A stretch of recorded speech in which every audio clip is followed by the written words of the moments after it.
ज्ञानवापी मस्जिद को लेकर के अब विवाद गहराता जा रहा है।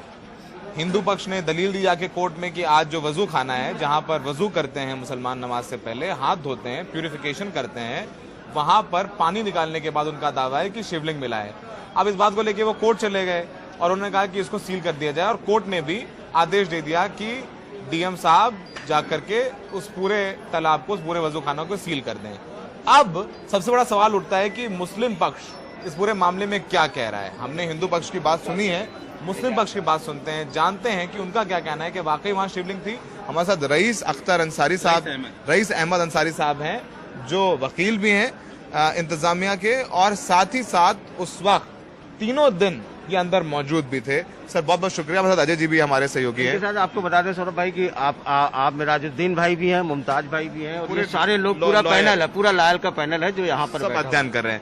रईस साहब आप बताइए कि हिंदू पक्ष ये कह रहा है कि वहां पर वजू खाने का जब पानी निकाला गया तो वहां पर एक शिवलिंग है और वही विश्वेश्वर महादेव हैं। ये कहना उन लोगों का बिल्कुल गलत है। पानी वजू खाने का हम लोगों ने निकलवा दिया सुबह, और पानी निकलवाने के बाद वजू खाना करीब लगभग, हमको जहां तक लगता है, नाप तो हमें सही नहीं मालूम, उसकी लगभग 20 या 25 बाई 25 या 30 बाई 30 का ऐसा वो एक हाउस है वजू खाना। उसके चारों तरफ कम से कम 30 से 35 जो है टोटी लगी हुई है, जिसे मुसलमान लोग वजू बनाते हैं, और वो वजू खाना पुराना है। और उस वजू खाने के बीचों बीच में एक गोल, जैसे वो होता है कुएं के चारों तरफ गोल होता है ना, उस तरह गोल वाल्व है। उस वाल्व के बीच में एक फाउंटेन, एक क्या कहते हैं उसको, फुवारा लगा हुआ है। वो फुवारा कुछ ऐसा शंकु आकार का होता है, जिसके बीचों बीच एक छेद होता है जिससे पानी निकलता है, फुवारे का पानी, क्योंकि बहुत पुराना हो गया है और वो फुवारा पानी निकलना बंद हो गया, लेकिन छेद आज भी है। हमने जब उसको साफ करवाया पानी, उसको इन लोगों ने धुलवाया, कमिश्नर महोदय ने। आपने जब देखा तो क्या आपने कुछ सीख डाल के कुछ करके हमने कमिश्नर महोदय से कहा कि इसको बीच में देखिए छेद है, इसमें सीख डाल के देखिए, तो उन्होंने सीख डाला, लंबी सीख डाला, जो लगभग 30 से 35 इंची लंबी थी।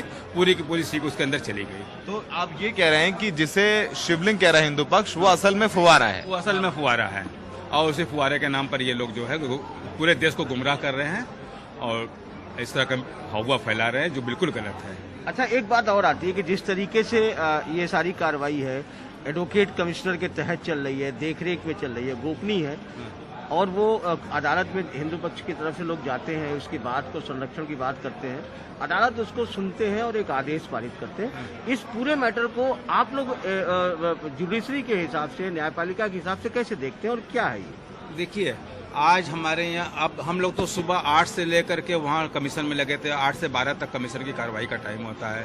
तो कमीशन की कार्रवाई करीब 10:35, 10:40 पर खत्म हो गई थी, और लिखा पढ़ी में करीब 11 बज गए, क्योंकि दस्तखत हो गई, पूरी प्रोसीडिंग खत्म हो गई।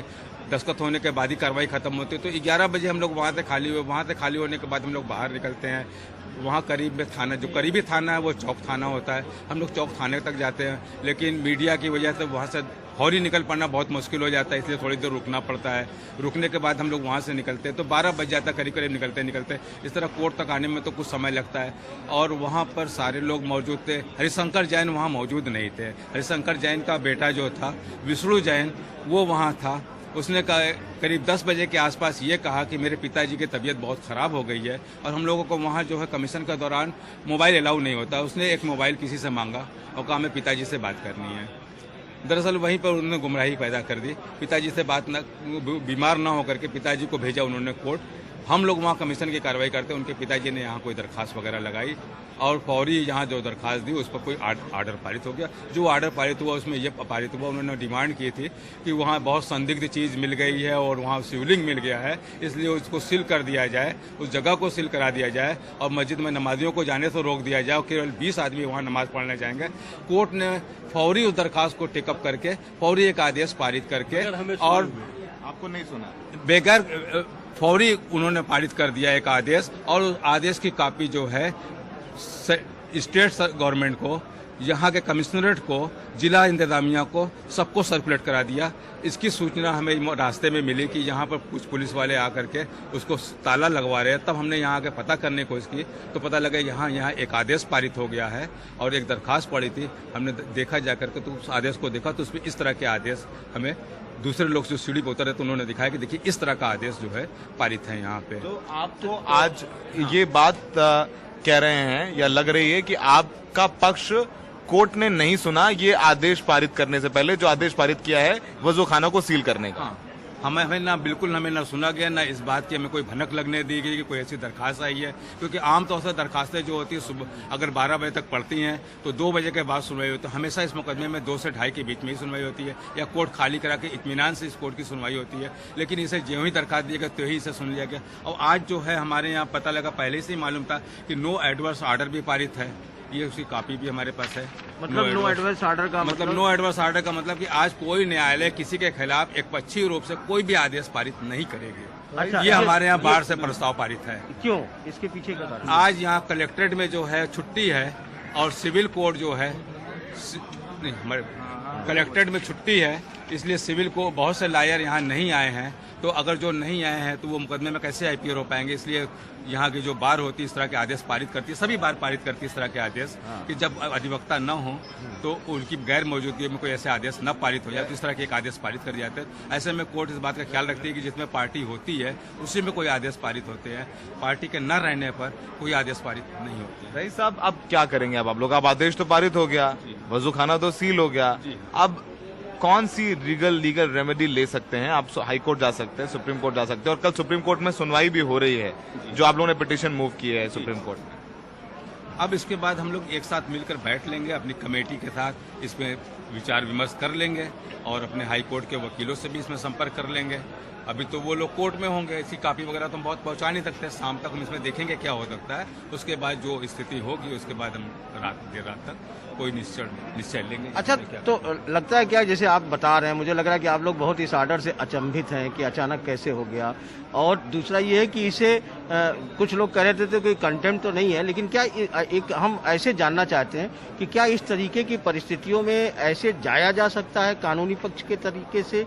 ये एक सामान्य प्रक्रिया है या कुछ इसमें अलग से कुछ होता है? जैसे आप लोग विद्वान वकील हैं तो कुछ बताएंगे एडवोकेट। दरअसल जो कमीशन की कार्रवाई थी वो एक जनरल कमीशन की कार्रवाई थी। जनरल कमीशन की कार्रवाई में जो रिपोर्ट आती है तो रिपोर्ट पर दोनों पक्षों को सुनने के बाद उसको देखा जाता है कि ये रिपोर्ट जो है वो एज एविडेंस के रूप में या किसी भी रूप में उसको लिया जा सकता है कि नहीं लेता है, वो अंतिम समय में उसको देखा जाता है। इस तरह बीच में मिड वे में इस तरह की रिपोर्ट पर कोई विचार करके और इस तरह का कोई संज्ञान लेना उचित नहीं। ठीक है, और अभी रिपोर्ट आई भी नहीं, रिपोर्ट तो कल दाखिल होना है और आज ही इस तरह की कार्रवाई होना अचंभे की बात तो है ही। तो रईस साहब को सुना, आप इंतजामिया के वकील हैं, समझ लीजिए ज्ञान न्यापी मस्जिद का पक्ष कोर्ट में यही रखेंगे कल, और रख भी रहे हैं। और अजय जी और हमारी जो बात हुई इसे निकल करके आया, इनका कहना है कि जिसको हिंदू पक्ष शिवलिंग कह रहा है वो दरअसल फुवारा है, वो रिकॉर्डिंग कर ली गई, लेकिन जो भी था उसकी रिकॉर्डिंग तो हो गई। हाँ, रिकॉर्डिंग है, उसको चार्ज का सरकार के 2 कैमरे थे, 2 कैमरे इनके कमिश्नर महोदय के थे, 2 अदरवाइज और किसके कैमरे थे हम लोग तो बता नहीं था किसके, क्योंकि वहाँ इतने कैमरे आ जाते हैं कि हम लोग को ये परखना मुश्किल हो जाता है कि किसके किसके कैमरे आ रहे हैं, जबकि अलाउ नहीं होते हैं। कभी कभी पूछना पड़ता है तो लोग बताते भी नहीं कि किसके कैमरे आ जाते हैं, कौन आ जाता है, कैसे आ जाता है। ठीक है, वो कहते हैं तो कमिश्नर की ड्यूटी होती है। तो मतलब जो शिवलिंग है या फवारा है वो रिपोर्ट में आने के बाद तो ठीक है। मुस्लिम पक्ष का कहना है कि फवारा है, वो शिवलिंग नहीं है, और हिंदू पक्ष इस बात को लेकर गुमराह कर रहे हैं। उनकी ये भी एक कहने की बात ये भी है इनकी कि जो कोर्ट है उसको इनको भी मौका देना चाहिए था कि ये भी अपनी दलीलें रख देते। उन्होंने, कोर्ट ने इनको बिना सुने वजू खाने को सील करने का आदेश दे दिया। तो फिलहाल अब रिपोर्ट में क्या आता है इस पर सबकी नजरें हैं, लेकिन इस बात को लेकर के खींचतान जारी है। बनारस नया सियासी अखाड़ा बन गया है। बिल्कुल सहयोगी अजय सिंह के साथ बनारस में सौरभ शुक्ला, एनडीटीवी इंडिया।